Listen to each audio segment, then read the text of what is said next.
이 새벽 우리가 함께 묵상할 하나님의 말씀은 시편 9편 1절에서 20절 말씀입니다. 내가 전심으로 여호와께 감사하오며 주의 모든 기이한 일들을 전하리이다.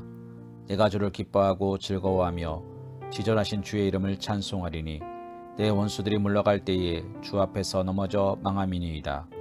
주께서 나의 의와 송사를 변호하셨으며 보좌에 앉으사 의롭게 심판하셨나이다. 이방 나라들을 책망하시고 악인을 멸하시며 그들의 이름을 영원히 지우셨나이다. 원수가 끊어져 영원히 멸망하였사오니 주께서 무너뜨린 성읍들을 기억할 수 없나이다. 여호와께서 영원히 앉으시며 심판을 위하여 보좌를 준비하셨도다. 공의로 세계를 심판하시며 정직으로 만민에게 판결을 내리시리로다. 여호와는 압제를 당하는 자의 요새이시오 환난 때의 요새이시로다. 여호와여 주의 이름을 아는 자는 주를 의지하오리니 이는 주를 찾는 자들을 버리지 아니하심이니이다. 너희는 시온에 계신 여호와를 찬송하며 그의 행사를 백성 중에 선포할지어다. 피 흘림을 신문하는 이가 그들을 기억하시며 가난한 자의 부르짖음을 잊지 아니하시도다. 여호와여 내게 은혜를 베푸소서. 나를 사망의 문에서 일으키시는 주여 나를 미워하는 자에게서 받는 나의 고통을 보소서. 그리하시면 내가 주의 찬송을 다 전할 것이요 딸 시온의 문에서 주의 구원을 기뻐하리이다. 이방 나라들은 자기가 판 웅덩이에 빠짐이여 자기가 숨긴 그물에 자기 발이 걸렸도다. 여호와께서 자기를 알게 하사 심판을 행하셨으며 악인은 자기가 손으로 행한 일에 스스로 얽혔도다. 악인들이 스올로 올라가며 하나님을 잊어버린 모든 이방 나라들이 그리하리로다. 궁핍한 자가 항상 잊어버림을 당하지 아니하며 가난한 자들이 영원히 실망하지 아니하리로다. 여호와여 일어나사 인생으로 승리를 얻지 못하게 하시며 이방 나라들이 주 앞에서 심판을 받게 하소서. 여호와여 그들을 두렵게 하시며 이방 나라들이 자기는 인생일 뿐인 줄 알게 하소서. 아멘. 오늘 말씀의 시작은 내가 전심으로 여호와께 감사하오며 라고 기록하고 있습니다. 하나님께 감사할 수 있고 하나님을 기뻐할 수 있는 것은 성도의 특권이자 책임입니다. 하나님께 감사하고 하나님을 기뻐하는 것이 성도의 특권인 이유가 무엇입니까? 하나님의 이름이 허락된 자들에게만 불릴 수 있기 때문입니다. 아무나 누구나 하나님을 아버지라 부르지 못합니다. 하나님께서 허락하신 입술이 아니고서는 하나님께서 부르신 자녀가 아니고서는 하나님 앞에 나올 수도 없고 하나님의 이름을 부를 수도 없으며 그 이름을 의지할 수도 없습니다. 그러니 우리가 하나님의 이름을 부를 수 있다면 우리에게는 성도라는 특권이 주어진 것입니다. 사랑하는 성도님, 그와 더불어서 하나님의 이름을 부르는 자의 책임이기도 합니다.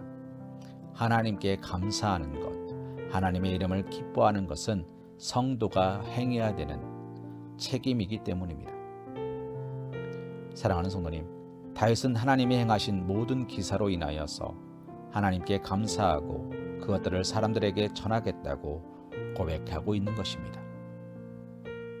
오늘 우리는 이와 같은 성도의 책임과 특권을 다하고 계십니까? 다윗이 내가 주를 기뻐하고 즐거워하며 지존하신 주의 이름을 찬송하는 이유를 어디에서 찾고 있습니까? 3절에서 6절 말씀에 보면 이렇게 고백하고 있습니다. 과거에 베푸신 하나님의 심판과 구원을 인하여 하나님께 감사와 기쁨을 돌리고 있습니다. 과거에 하나님께서 하나님의 원수들을 심판하셨고 하나님의 백성들의 의를 변호하셨으며 오직 하나님께서 모세를 통하여 애굽의 군대를 멸하셨고 기드온을 통하여 미디안의 군대를 멸하셨으며 다윗을 통하여 블레셋 군대를 멸하셨으며 압제당하는 자와 가난한 자를 건지시는 하나님의 놀라운 일들, 심판의 행위와 구원의 행위를 생각하면서 다윗은 오직 하나님께만 감사하고 기뻐한다 이야기합니다. 그리고 다윗이 하나님께 감사와 기쁨을 돌리는 두 번째 이유는 어디 있습니까? 우리가 함께 본 말씀 7절에서 20절까지에 보면 미래에 베푸실 하나님의 심판과 구원을 노래하고 있다는 것. 심판의 행위는 영원히 계속됩니다. 하나님의 심판은 공의와 정직으로 이루어지기 때문에 하나님은 압제당하는 자들의 산성이 되어주십니다. 하나님은 결코 버리시지 않는다고 다윗은 고백합니다. 하나님은 가난한 자의 부르짖음을 잊지 않는다고 다윗은 노래합니다. 우리는 보좌에 앉으신 하나님께서 대적하는 자들을 심판하시고 성도들을, 하나님께서 부르신 자녀들을, 이름을 허락하신 백성들을 잊지 않고 계시다는 것을 인하여 감사하고 기뻐해야 하는 것입니다. 제자들이 와서 주님께 말했습니다. 우리가 주님의 이름으로 귀신들을 쫓아내었습니다. 그들이 흥분하고 기뻐서 말을 할 때에 주님은 이렇게 말씀하셨습니다. 귀신이 물러가는 것으로 기뻐하지 말고 너의 이름이 생명책에 기록되었음에 기뻐하라.